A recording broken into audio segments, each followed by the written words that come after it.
What was your nickname when you were growing up? I didn't have one. You didn't have one? Not that I remember, anyway. Nothing that your friends called you? No, I don't think not that I remember.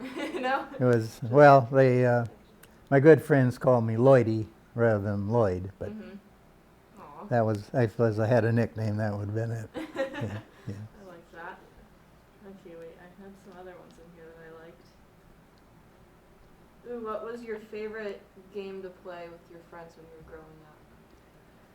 Well, you know, I already told Liz I participated in every athletic event, track, basketball, baseball, football, wrestling, and my favorite, actually the favorite game was my brother Ed and I, the only station we could get most of the time, this is on radio, was the Chicago Cubs. So we would play a game in the summer.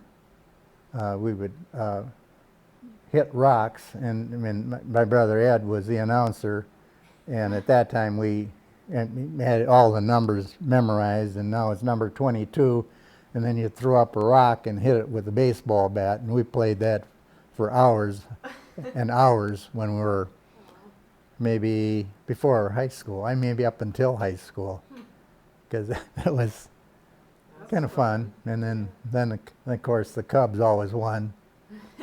The other teams never won a game. I don't know. Of course, the announcer could make the decision whether it was a hit or not. Right, right, right.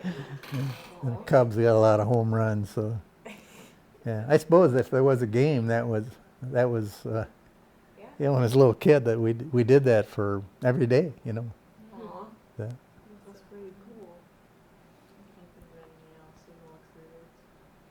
Well, like I said, ask Pop a little bit about having me, becoming a parent. Yeah, what was it like having kids? Well, of course, Liz was pretty easy and a model child, and I suppose the most difficult event in my lifetime related to Leslie, when we learned that you know, she was developmentally mentally disabled, and to this day I blame the doctor, you know, because they let her come home on the day she was born, and then I don't know if I ever told you this. Then when we got her home, she well, you obviously you know what this is, but I mean the medical term even, she turned blue. Oh, I don't think I knew this. So she lost oxygen. And I mean, I honestly believe that's when she had the brain damage, was by the time, you know, we didn't know what to do, so I think we waited overnight. And then we took her to the hospital, and that was in Minneapolis. And then they immediately put her in, you know, kept her in the hospital for 3 days. But I think during that time, you know, she, what would that be called when you have loss of oxygen to your brain? But there was a specific, it related to the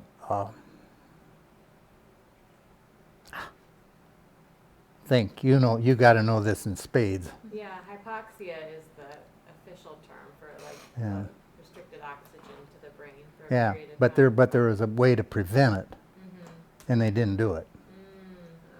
And I've never, you know, I mean, I've never forgiven them for it, but what you going to do about it? And I, you know, talked to, later on, they said, well, you should have sued them, and, you know, but that, you know, that's not going to bring her back. And so that was, you know, having a child, that was the most traumatic thing, you know, that I've ever experienced, was with Leslie. And then, of course, raising Leslie was,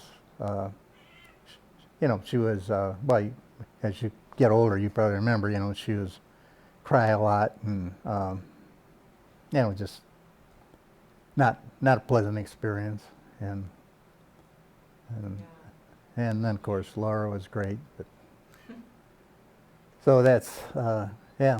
That's, It's challenging. but yeah, I mean the thing that well you never get over Leslie, because somehow as parents you feel responsible, and maybe Dottie and I guess both felt maybe we should have done something quicker, but but we, after it happens Mm-hmm. you can't go back, and Right. I blame the doctors because they should have known. It was a mixture of can you explain, maybe you're not thinking the right thing, but it's a mixture of when the placenta somehow the something Yeah, I'm not sure. I never have heard this story about Leslie before. About yeah. that there was. Well, why would you go from perfectly healthy to coming home the same day, then the next day turning blue? I mean, it was a loss of oxygen, but there was a cause somehow with the chemicals in the antibodies.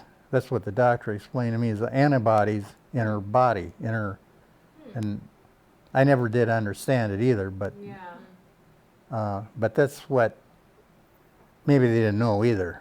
But Yeah. Right, but yeah, for some it's reason changed a lot.